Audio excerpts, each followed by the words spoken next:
more recruiting a good person. Yeah. What's a good person? Yep. Yeah. Now, you just said at the end of the day, it's a lot of talent in Texas. It's a lot of kids in Texas, and some kids that get missed. They're going to combine the Big 12, the SEC, and the Big 10. And I think it's going to be one big super league. When you think that'll happen? In the near future. League, no nothing, just hoop. Like, I grew up in the era, I got better because I went to Redbird Recreation Center. And I stayed in there, and we went from Redbird Recreation Center to Keast, to Singing Hills, to Highland Hills, and we played in all these different gyms. So we hooped. Yeah. Like, we didn't have, like, the way we got. Welcome to It's Just Different podcast, where we bring on people who have been where you were trying to go and or have helped countless athletes get there. We got another one. I got recruiting coordinator, Coach Roland Jones, however you want to say it, at ODU. What's going on? Man, blessed to be in the building. This is a big honor for me. Finally on the podcast. You've been doing amazing. Long time. Like this collab should have been happening a long time ago, but just blessed to be here. You're doing a phenomenal thing for the culture, and I'm so proud of you. And I'm just blessed to be here. I appreciate it. You know, I feel like everything happens for a reason because I was virtual, and I know the energy that you got. We got to be in person. No doubt. So I just feel like it's just worked out. No doubt.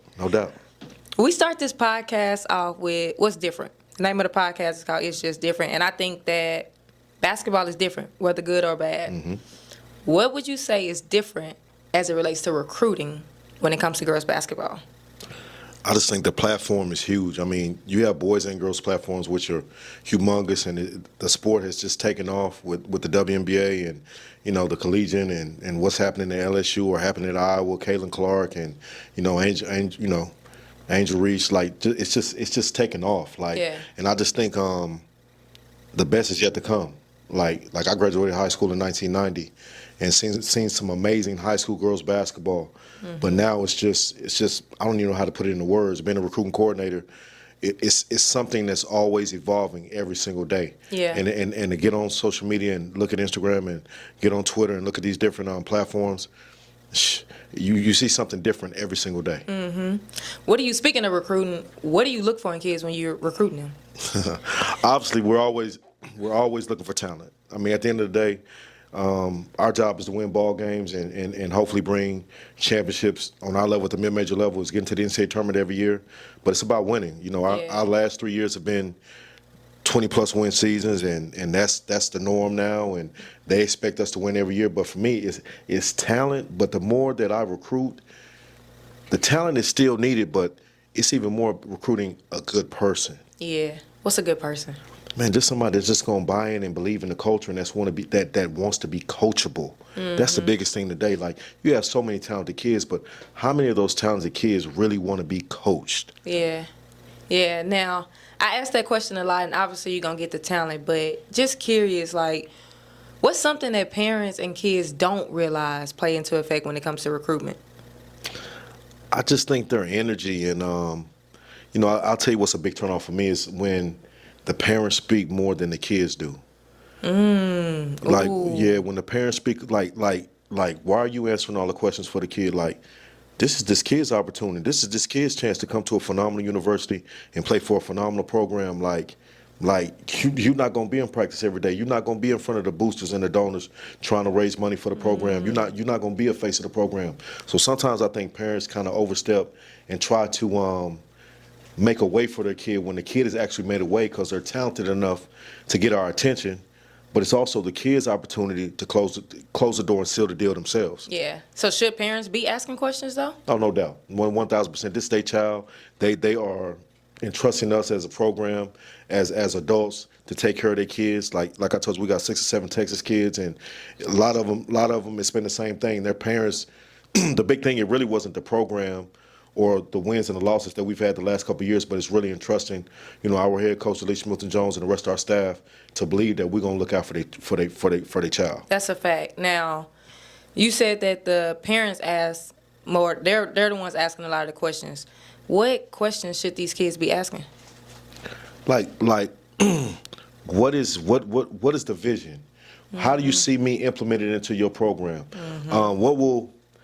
We never promise kids they're going to start, Like amazing as Mariah Clayton was coming out of Duncanville last year, never was a situation where we say, oh, MC, you 1,000% gonna start. Like you got to come in and you got to earn the right, to get on the floor. But just how do you see me?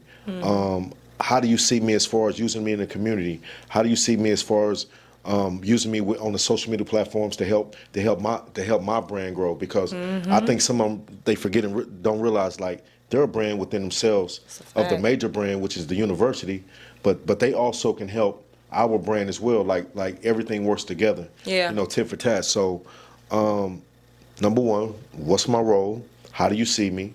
And is my role gonna increase? Is it gonna take me a year? Is it gonna take 2 years? Will I have a chance to start by my junior year? Like I just think sometimes the important questions needs to be asked. Like how do I fit in your system? Because I think sometimes kids and parents just choose the school and don't realize they might not even fit into that system. Yeah, you know what I'm saying? That's a fact. So like we're a high defensive team and we get up and run and get up and down and like we don't ever put you in a box offensively, but on that defensive end you're gonna have to guard. Like I can't think of what's the young lady that played for Team Spaz that could shoot the mess out of it? It's at the tip of my tongue. I know you're talking about though. That's an example. Phenomenal shooter. But for us, I just don't think on the defensive end. So it's not a good fit. Yes. Doesn't mean, I'm glad you said that though, because it don't mean that she's not a good player. There it is. She's just not a good just fit. Yes. Fit matters. Yes. Fit is everything. Fit will get you an extension, and fit would also get you fired. Get you fired. No doubt. Get you up out of there. Quick. Just bringing kids in to bring kids in. Yeah, you can't do that. Like they have to fit your number one, your culture. If they can't fit your culture, they could be the most talented kid. But if they don't fit your culture and they're gonna mess up your locker room, it's not even worth it. Our most talented team that won 24 games was our worst culture team. And I don't even know how we won 24 games, but they were just so talented of a group of kids that we just, when the lights came on, they just went out there and hoop. They just went hoop. Yeah. They did not like each other whatsoever. It was the team is all clicked out, this and that. But that culture part, I'm telling you, could be a killer. Yeah. But if you're gonna kill my culture, eventually it's gonna catch up with me. So how did y'all fix that? Or was that a while ago? Nah, we came into Old Dominion University COVID 2020. Okay. So Nikki McCrae, God bless her soul. It was her group of kids that was left over. Okay. And they were talented kids, so we weren't gonna get rid of them. Yeah. So they were, really, really, really talented kids. Like a couple of them were 1,000-point scorers in their career, 1,000-point rebounders, this and that, and they called them the mini Fab Five. So it was 5 freshmen that came in together. But the problem was, it's like they kind of knew they were the it. Yeah. And so when other kids that came in that was just as talented as them, that locker room. It just got discombobulated, and that ball wasn't swinging like it used to. Like, give you a prime example. Young lady by the name is Iggy Allen. She started out at Mississippi State, played at Miami, played at Florida Atlantic University. Was the year we played against her. She was first team all conference, MVP of the league, defensive player of the year. She had one more year. We got her. Phenomenal player, but her dynamic with the group that was returning, it just never clicked. And we end up losing to North Texas in the quarterfinals, and no disrespect to North Texas, but that year we had no business losing to North Texas because we had beat them twice in the season. But at the right moment, all that stuff that was going on in the locker room, it caught up with us. Yep. And we lost. Culture matters. Oh, culture is everything. Now, you brought up Mariah Clayton earlier. That's Duncanville MC, no doubt. Shout out to my Pantherettes. No doubt. I don't even know if we can really. I'm gonna ask anyway. Yeah. Talk to me. Holla. You can just tell me. But right. How was y'all able to really land Mariah Clayton? Like, she had a lot of options, and I ain't gonna lie. I thought she was staying home. Like, I thought she was gonna stay close to home. I did too. How was y'all able to land that? I don't really do this all the time, but I'm gonna pat myself on the back a little bit. Like, to tell you, Nima to tell you. Last year, this time, I probably flew to Dallas about 9 to 12 times. I was always at every other week, or there were back-to-back weeks. I was at a Duncanville practice, and we first offered Jazz, who ended up going to Florida Gulf State. Congratulations, Jazz Gibson. Shout out on to it. you, Jazz. Yeah, no doubt. Congratulations to you. And Coach Alicia kept saying, I'm gonna keep it a buck with you. I like that kid. And Wait. So you was recruiting another kid, offered another kid. Yes. And it was parents, I hope y'all hear that. Yes, I'm just saying. Yes. Jazz was the initial offer. And no disrespect to Jazz, but the 2 times that Coach Delisha came up with me to recruit, she was like, "Nah, I like Mariah Clayton. I'm gonna keep real with you." I knew she was talented. Yeah. But at the time, it wasn't clicking like it was. And I'm like, she cool, but no, Jazz. And about that 3rd practice I came up, she was in there, junkyard dog. Like, she was killing. And I was like, I had to go back, get on the plane. It was like, yeah, you was right. I was wrong.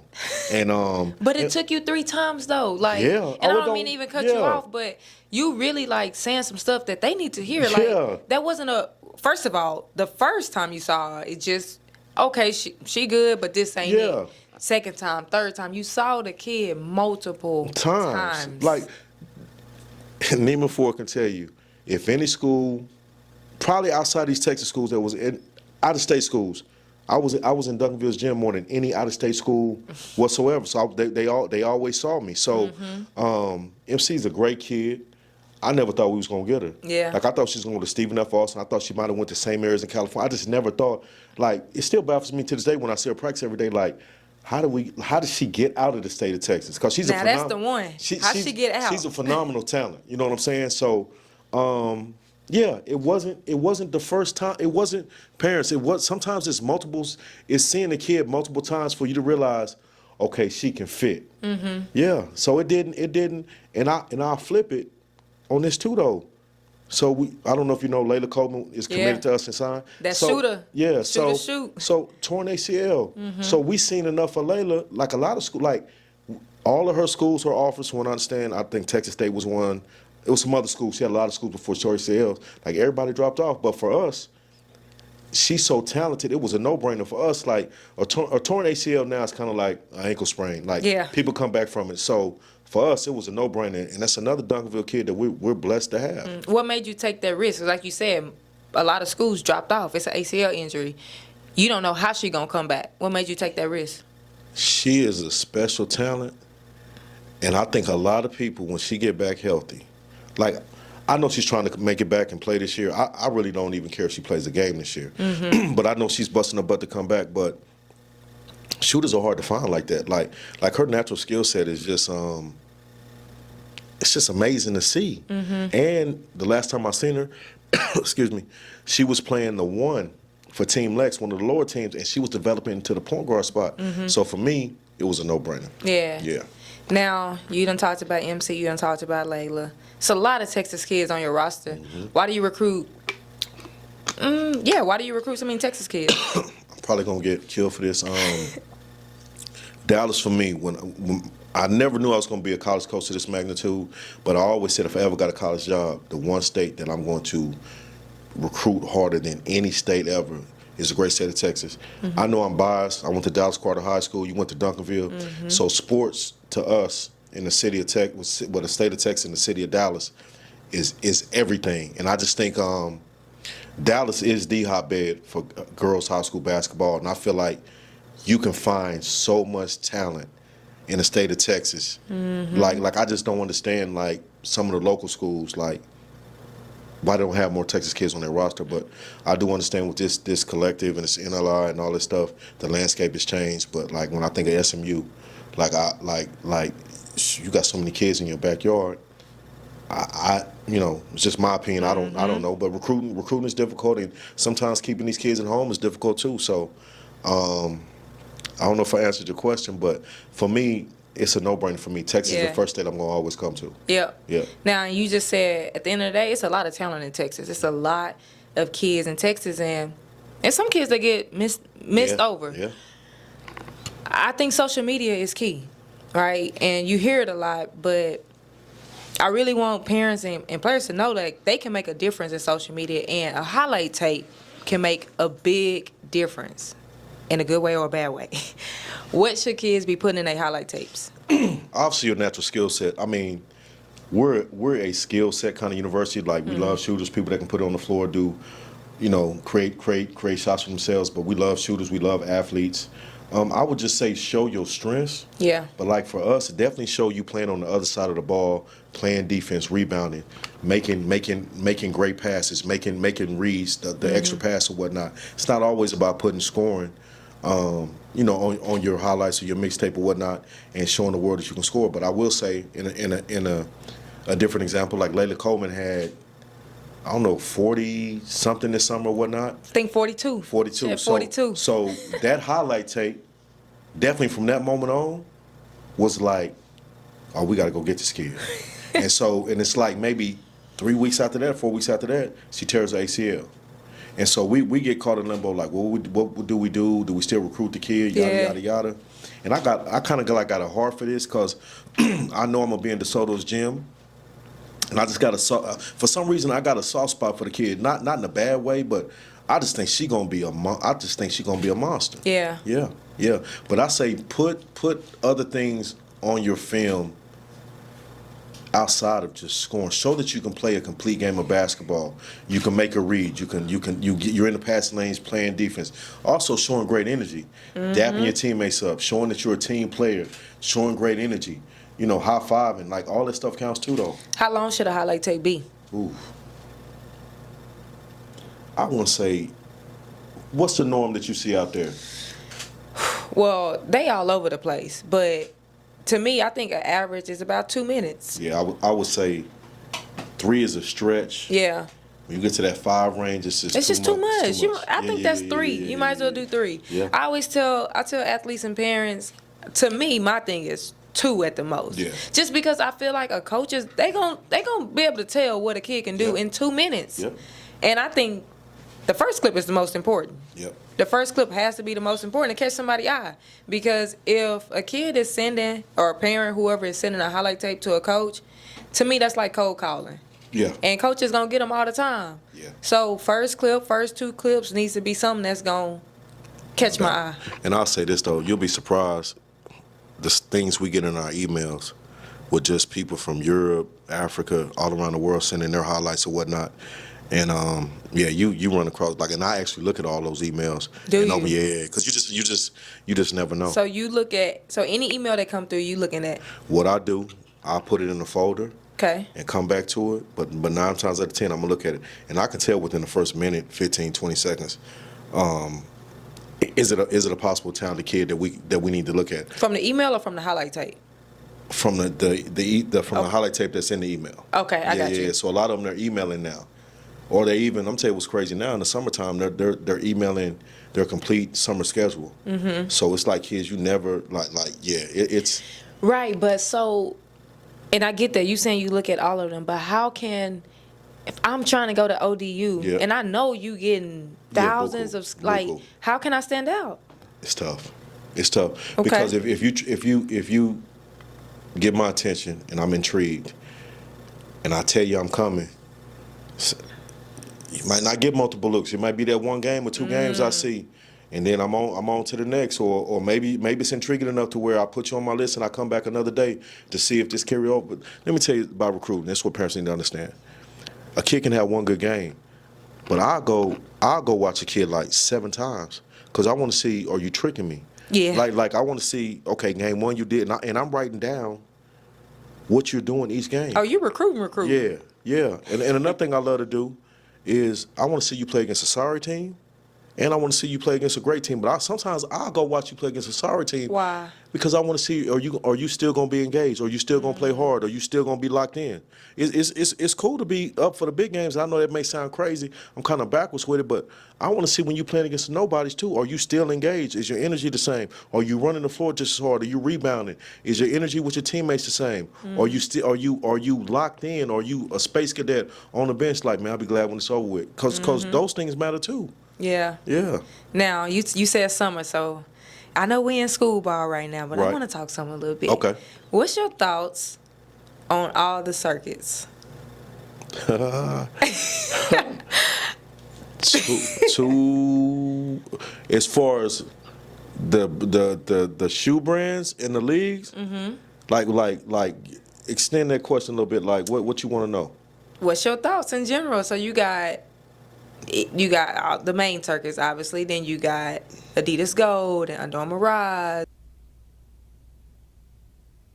Are you looking for a film review, film breakdown sessions, consultations, or even ebooks to help guide you through this thing called basketball?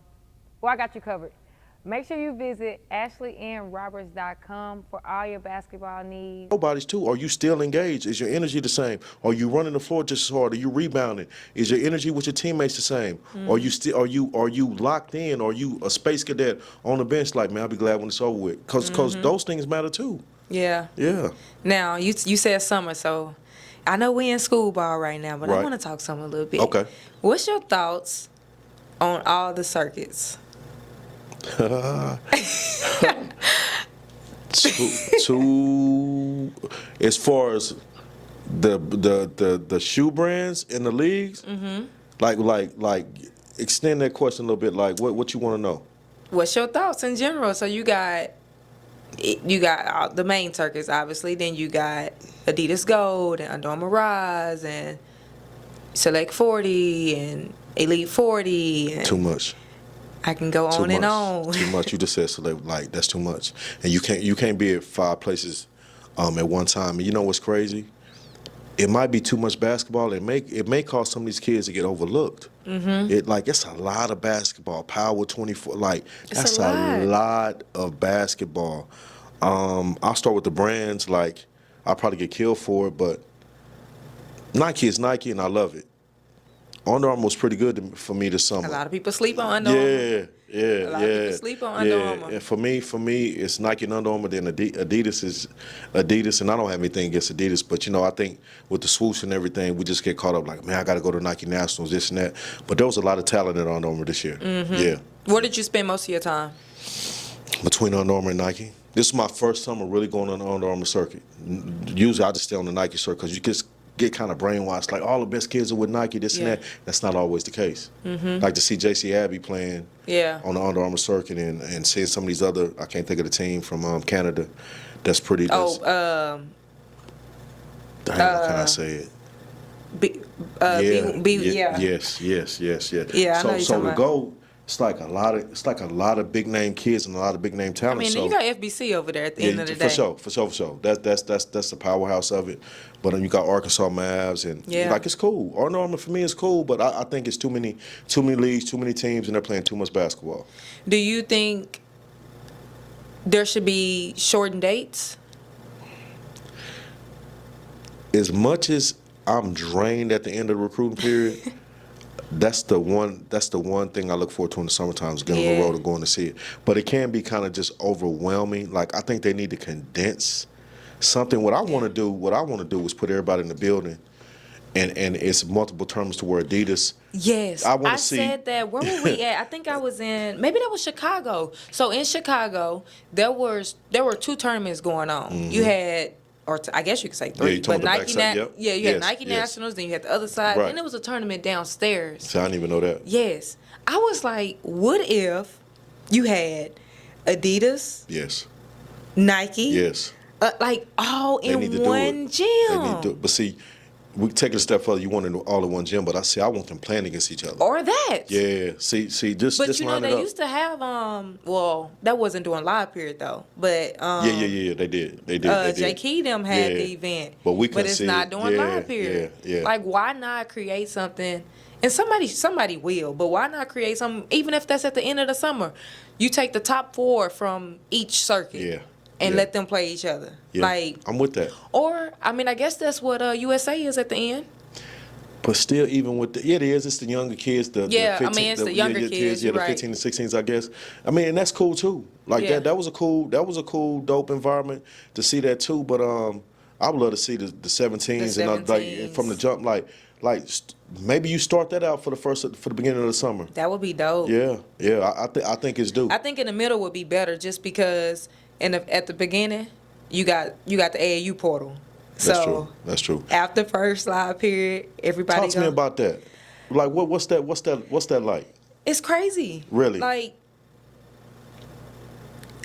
and I don't know who to blame. I'm gonna be honest. I don't know if it's the AAU director's lying. I don't know if the parents just not understanding. Right. or if it's the kids that just want to team hop. But I don't like it. Yeah. Like, I know for a fact. So it's 2 of them. Right after March. Right. You got the first tournament in Texas, at least. Right. You got prom event or whatever it is at the end of March. Right after that very first tournament, it's a whole switch up. Really? Then you got a few that's going to wait till live period. After April, I can't tell you, and I didn't even have teams this year. Right. But coaches still called me. I cannot tell you how many coaches call me asking about a player. And Really? I'm like, oh, that player not on that team, or that player not on that team, and asking, where is this player? It gets crazy. Really? It's the Wild Wild West. So what is the event they have? Not She Got Game, but You got prom event, you got She's Balling in April, and then you got Heart of Texas. I think it was at DeSoto. Like I just know it's an event early before we really get into it. That I think it was at DeSoto maybe a year or 2 ago, and like a lot of the top teams come up and playing it. Maybe March Fest. It used to be. Are you talking about in March? Nah, it's before. It's But I know they playing that, and then the viewing period for us starts, and we can come out and see them. So, yeah. It's just, and I literally call it the AAU portal. Everybody's gonna switch teams, and I truly believe, if you are in a situation, whether it's the director lied to you or whatever, it's just not a good situation. By all means, find the team for you. Yeah. Like, this stuff is expensive. Yeah. You don't want to be on the wrong team, and this is an investment. So if it ain't the right fit, at the end of the day, you got to find a team. Now, I will say, I think your more high-profile players that are team hopping, I don't know if I was at the P5 level, I think I would, a P4 level now. Like when these kids are just hopping teams or hop teams because they're not getting enough touches. In college. You know what I'm saying? They're gonna do it in college. So you see it already to where, oh, well, she gonna transfer. She gonna transfer. Yeah. She don't get her way. She leaving. She don't. And I don't think people realize that. Like, coaches they're not gonna stay on you, right? Because in their mind, you gonna do the same thing. No doubt. You're literally gonna do the same thing. No doubt. Something don't go your way, you want to leave. You ain't getting the minutes you think you should get. You want to leave. What you doing AAU is gonna follow you in college. You're right. What I wanted to ask you, the JUCO aspect. Mm-hmm. You know, I'm a big JUCO recruiter. Probably more JUCO recruiter than I am high school. Can you say that one more time? My bad. I'm probably more of a JUCO recruiter than I am a high school recruiter. I ain't trying to take over the show. Oh no, this is good. I love this. You know what I'm saying? So, if you come to ODU and you're a high school kid, you are special. You know what I'm saying? So, yeah, I'm on that JUCO trail. And you know what's crazy? So I just a few episodes ago, I had Kilgore. I had a JUCO coach. I had another one, Trinity Valley. Precious. And I did that. One, I want to have a lot of JUCOs because I think at the end of the day, kids see the Texas, kids see the Baylor, or the D1 in general. And they think JUCO, oh, that ain't nothing. And you just said it. You recruit JUCO probably more than high school kids. Ain't no probably, I do. Like this time of the year, I'm on the road constantly. Like I was just, where was I? I went to Carrollton, Georgia. They had a JUCO jamboree. Man, I've gone to a number of places. Dallas, the one in Frisco. Yeah. Like I've gone down to Pinot. Like I'm on the road constantly. Like, why JUCO? Why do you recruit more JUCO? See, our situation is kind of like a must-win situation. Okay. And yeah, we do have pressure to win. So in our league in the Sunbelt, you go recruit a bunch of high school kids, you're going to get your butt beat to death night in and night out. Like Coastal Carolina, they used to do that. They had a bunch of high school kids, and now he's changing the way he recruits to where they're going out to JUCO. You just, in our league, you just can't do it because you're playing against grown women. Yeah. You just can't. But you don't think that's every conference, though?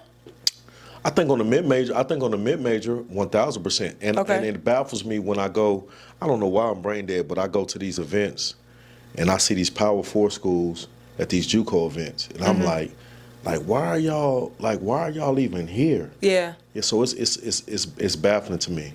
But you don't. I was just in Memphis. That's where I was at. I was just in Memphis.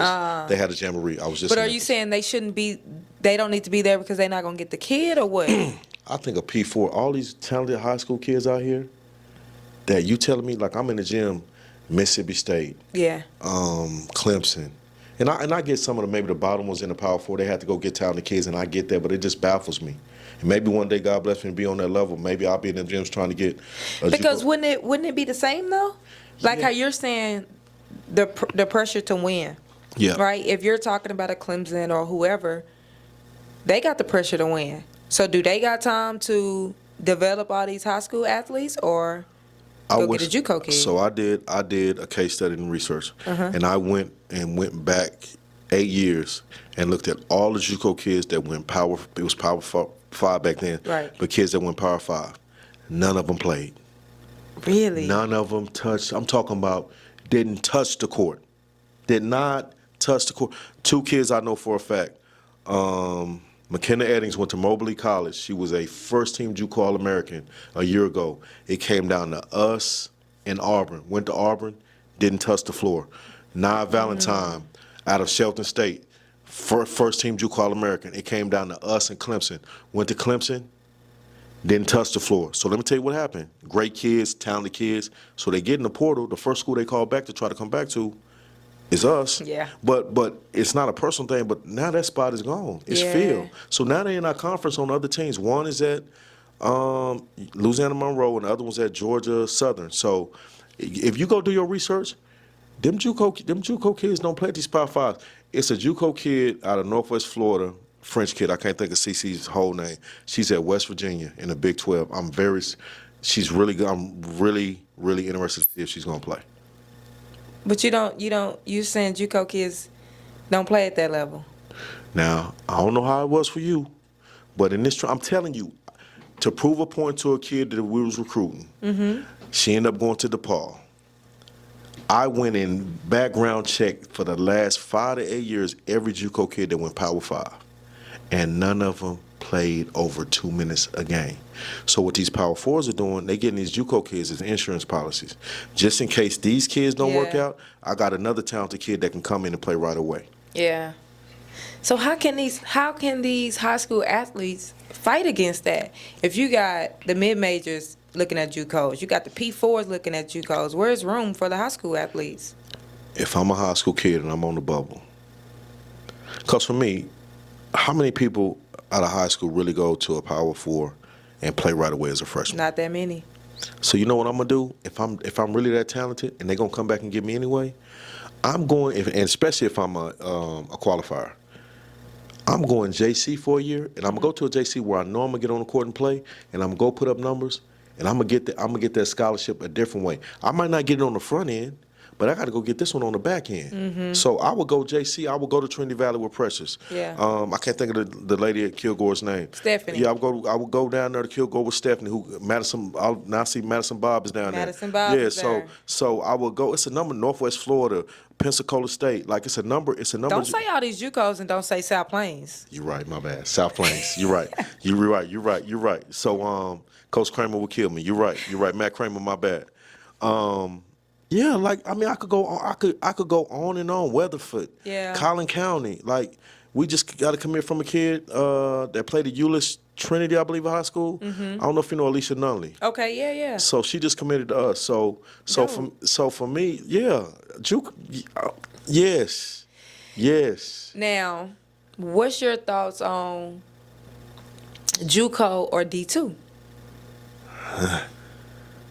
If I have aspirations of going to play Division I basketball, then there's nothing wrong with D2 because I was a D2 kid. I was a D2 All-American, played a year in my conference. I ended up playing professionally in Europe for 13 long years. So D2 is nothing. It's nothing wrong with D2 basketball.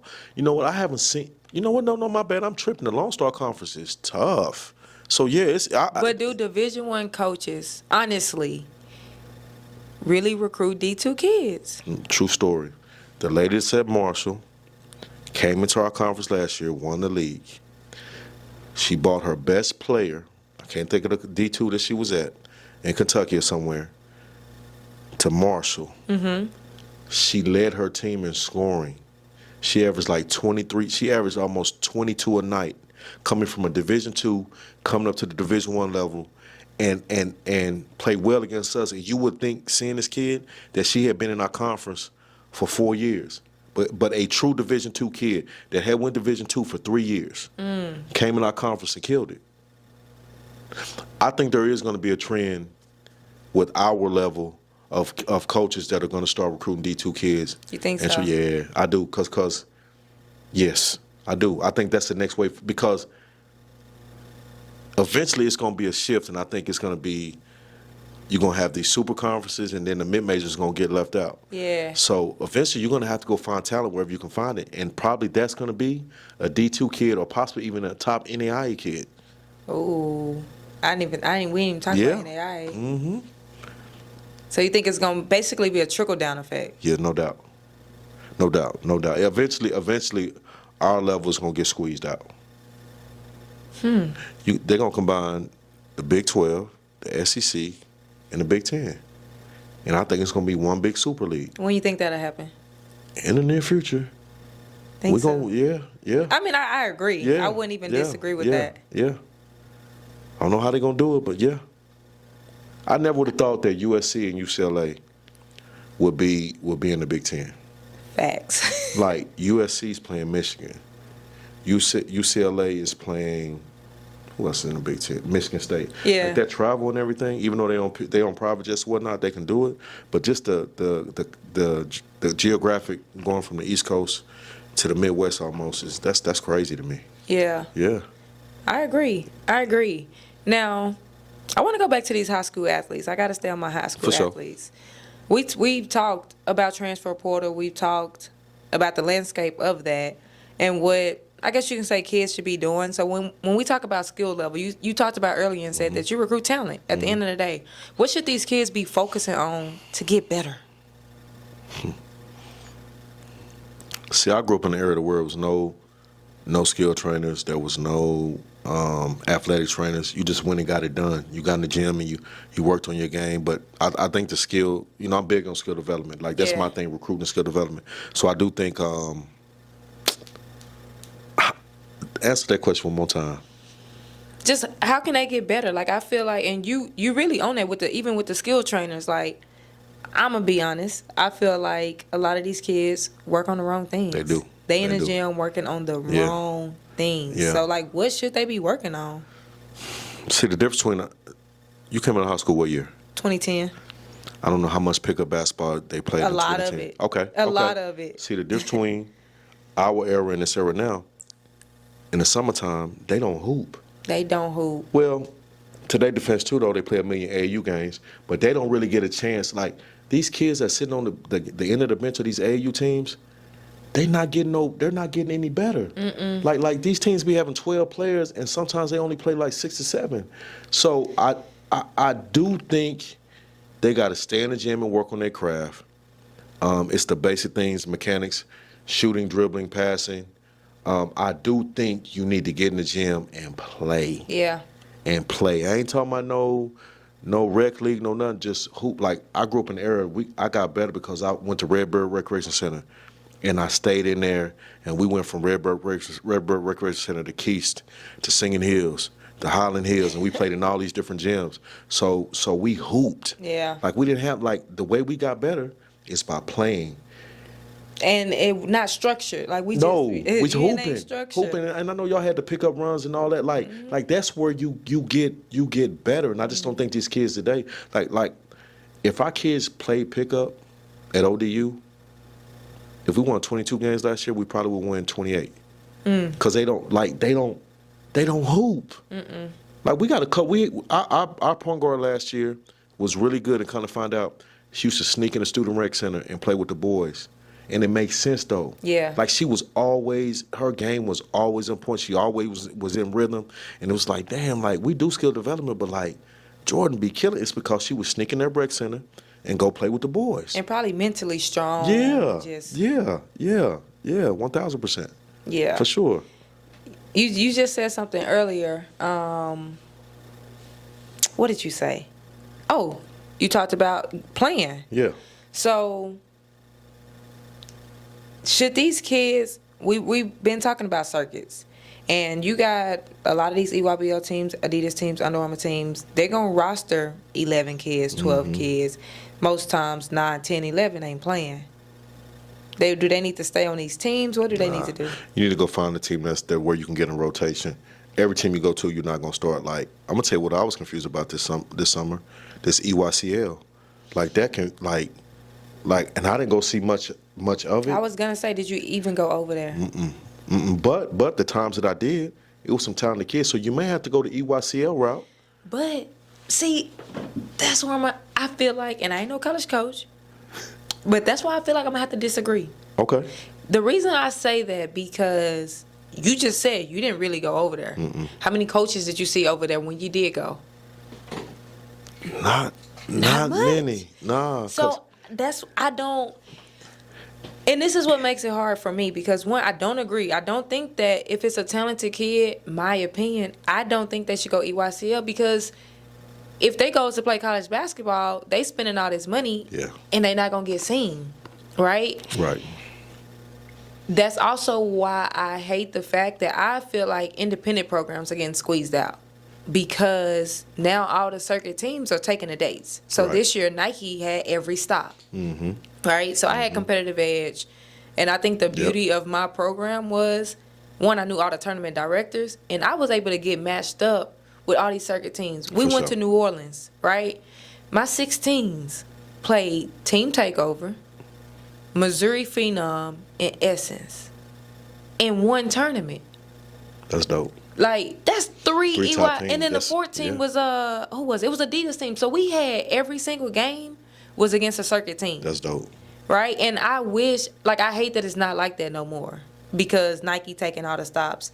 At the end of the day, I feel like Adidas and Under Armour is going to take all the stops. So at that point, who these independent teams going to play? Which makes... They're not going to get better. They're going to play each other. They're going to play each other, and who going to go watch them? No, that's tough. You're right. Like, at the end of the day, I knew my strength, which was the tournament directors. And I had some kids that can play, so I'm going to match them up. Because y'all going to go see Essence. Y'all going to go see Team Takeover. Y'all going to go see these teams, and guess who else is going to get seen? Your kids.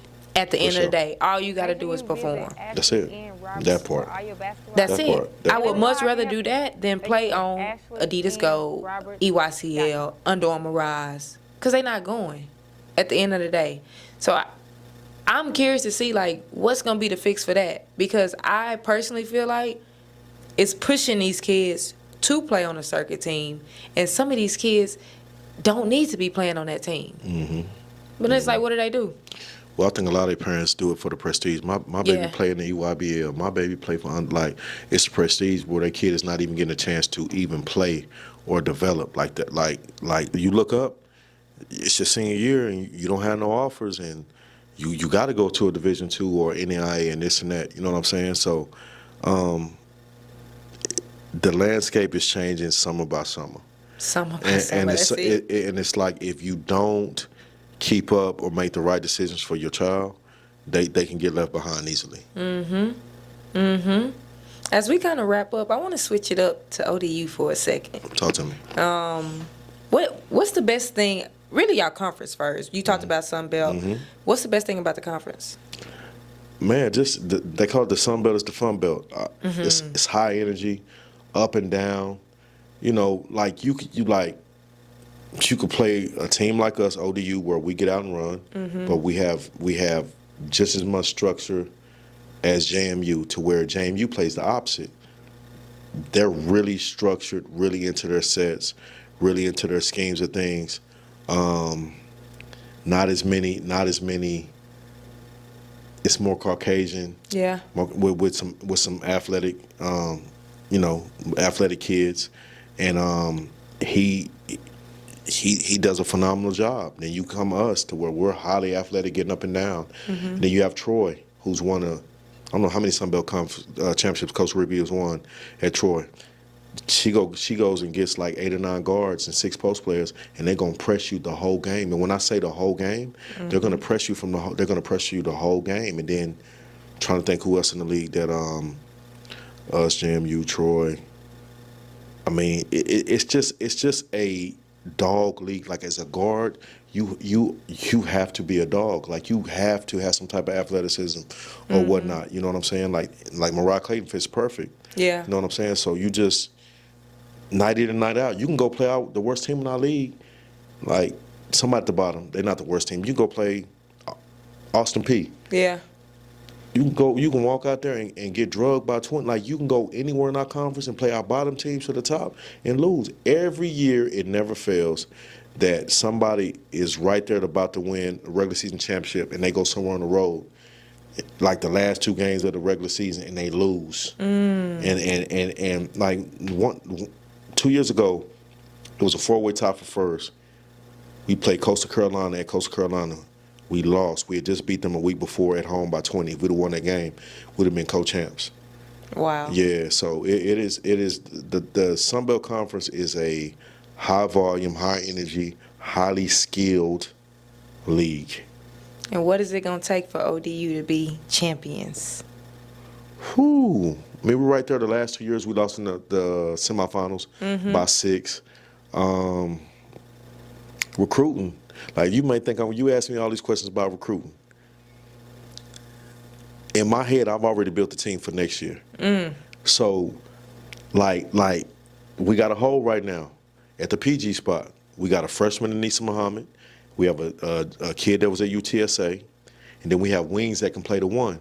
So I know our Achilles heel this year is going to be at the PG spot. And Anissa Muhammad has done a phenomenal job as a freshman.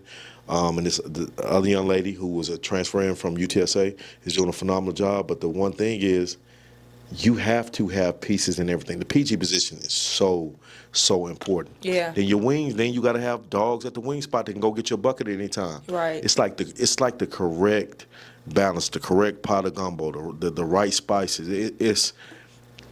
Let me tell you the most dejecting thing about the playing in the Sunbelt. Like, we really should be a 2-bid league easily. It's to win all them games, and you lose in the conference tournament, and you got to go do it all over again. Yeah. Like that is like that feeling. Like, damn, we just lost. Like, it's tough. It's tough. Yeah. It's tough. Now, what should people know about ODU that they don't know? I don't even know if you even know this. If you go look up Old Dominion University women's basketball, 3 national championships, the same national championship trophy that Don State just went 38-0 with, on the same championship trophy that Tennessee got. So in the late mid 80s, early 90s, Old Dominion was a powerhouse. Like 3 national championship trophies. Over on the all-time win list, as far as top 10 Division I program all-time wins, Old Dominion's number 8 on the list. I mean, you got 4 mid-majors on that list. It's us, Louisiana Tech. Yes, y'all been asking, and we got it. The online store is available. We got sweatshirts, we got t-shirts, we got tights, we got shorts, we got headbands. We got it all. Make sure you check out the online store at itsjustdifferentapparel.com and use code podcast to get 10% off. Stephen F. Austin, and I think South Dakota or South Dakota State. The rest of the teams on the list is UConn, Tennessee. So when you come in our arena and you look up and you see all these banners, because a lot of parents, like, we have a visit right now, they was like, ODU has done this much winning? Like, yeah. Like, far as a mid-major, if you came and saw our campus or whatnot, you would be like, damn, y'all got everything a P5 have. We do. The only thing we don't have is the PJ. Like, we got to fly commercial. But as far as anything else, like, them girls get taken care of. What, Under Armour school? Like, what school? We get more basketball shoes than Don Staley does in South Carolina. Like, I can show you the pictures right now. They're getting 20 different pair of basketball shoes. When I say 20 different pair, like colors, styles, the whole nine, because that's what them kids gravitate to this day. Yep. But I would say the one thing people don't know about Old Dominion is the tradition, who our head coach is. Like D is probably, you came in the era, like everybody may not know. Delisha played in the WNBA 17 long years, 2-time Olympic gold medalist, 2-time WNBA champion with the Los Angeles Sparks, winning the Women's Basketball Hall of Fame, I think 2 summers ago. So to play for somebody of that magnitude, as somebody that did it, I think that's what gets us over the hump when these kids and their parents come and they be like, and they see this lady, like, it's a video out there that's viral, I think maybe a week or 2 ago or 3 weeks, like, she was in practice, like, killing. Like we get out there and still, what? Killing. I need that clip. clip. Like I'm gonna send, like, you see, you be like, damn, she's still out there doing that. Wow, yeah. And that's we dope. get in practice every day. I can't move but do nothing but shoot threes. But we kill them every day because we kill them with this. Yeah. They don't get it. They be like, and I'm cutting. This is no bullshit. I can move a little bit. But when I cut baseline and go back door, I'm literally damn near walking. Yeah. But I'm still getting any shot because they don't. I'm going to outthink you now. Yeah. And I used to be them where I want to run real fast and close out hard. I'm gonna pump fake you. You gonna jump. I'm gonna take a side step dribble into my three, and that's it. I said I ain't gotta. I look forward to that phase of that part of practice every single day because they did it. And what's crazy, they play harder against us than they do each other. Yeah. Like they'll let each other face cut, don't box out this and that. Us, man, they taking my knees out in the whole nine because it's a pride thing. But I will say, Old Demeanor is a phenomenal situation. Tradition-wise, you can't beat it. And that's why we're getting these kids out of Texas. Because once we get them on campus, and this is not me bragging, when we get them on campus, it's hard to say no. Yeah. It's hard. It's hard. 2 HBCUs in the area. Norfolk State is right there. Hampton is across the bridge. I mean, every concert you can think of, Glorilla, like them kids, whatever they this Glorilla and all this stuff. Like we concerts all day, every day to come through there. So it's always something to do. It's really it's just a unique situation that I don't know if you can find in everywhere. Yeah. Yeah. I love it. You got me hyped, ready to go. Yeah. You know what I would love to do? I don't know if you have time. We play SMU on the 9th. I would love. I don't know if you can do a segment. I would love for you to come interview or talk to MC and Anissa Muhammad's and these Texas kids that we have. We gonna make like, it happen. You know what I'm saying? I would love for you to come out just for them. Yeah. And they can talk to you and you can ask some type of questions like, well, what made you go there and you I know would this and love that. to. Yeah. So that'll be dope. We play at 2:00 I believe. Moody Coliseum. Yeah, we're going to set that up. Yeah. This has been good. Yeah, no, this has been amazing. I knew it was going to be. I knew it was. Yeah. I start the podcast off with what's different. I like to end with the person and the school. Mm-hmm. So a two-part question, I guess. One, what makes you different? And what makes ODU different? Man, what makes Road different? Man, that's what I love to do. Yeah. Like this is my calling. Like I got mine. It's funny y'all had Zydercon the other day. Like I got mine a rough way. Like, oh, this is something I should have told you. So coming out of high school, I wrote over handwritten letters, 300 schools. Ooh. Handwritten letters. JUCOs, D2s. Yeah. Like a lot of my friends were getting scholarship offers because my coach wasn't playing me, but they were getting scholarship offers by the handwritten letters that I was writing to these schools, and they would come to see me play, and they was getting my teammates. So I went the JUCO route. Like I just got a story. Like JUCO, first year I went on scholarship. I was on work study. Part of my scholarship, I had to put the balls out every day before practice. I had to wash the uniforms. I had to wash my team. Imagine this. I had to wash my teammates' uniforms. And after I washed them, I had to put it back in their lockers. The whole nine. Like, that's how much I loved it. That's how much I loved it. And I ended up put on scholarship the second semester of the spring. Ended up making the all-freshman team. It was it's Region 14, but Region 14 had a different name back then. But ended up transferring junior colleges to Cochise in Arizona, was a JUCO All-American. And this is just my passion. This is something I love to do. Like I got mine out the mud. Really out the mud?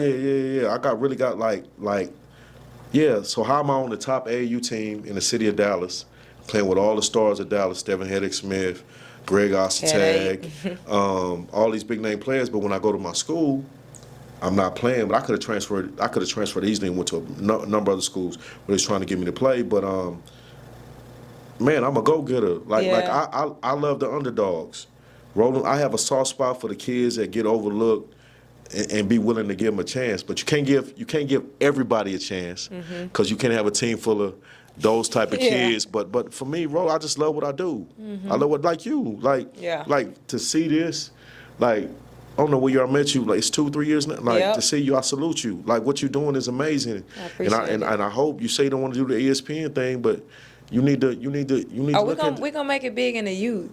I'm telling you. All right. There it is. It's happening. Okay. Well, there it is then. It's happening. Okay. It's gonna be the ESPN, but it's gonna be for youth basketball. Yeah. Yeah. I just think what you're doing is amazing. I appreciate it. Yeah, no doubt. I definitely appreciate Yeah. it. This has been amazing. Oh, this is an honor for me. Like to get on the podcast and to get on the Instagram lives and to talk to y'all and to listen to all the different opinions and stuff. It's funny. You got a lot of comical people, you know, and you know, sometimes you can learn something from somebody else. You just, you know, so I'll be interested to see the other people you interviewed and see how it go, but salute to you. I appreciate No it. doubt. Y'all, make sure y'all like, follow, subscribe, do all of that. We're going to continue to bring you people who have been where you're trying to go and or have helped countless athletes get there. Hit the like button, follow on Apple, Spotify, and subscribe to the channel. Make sure you follow the page. It's just Different Pod.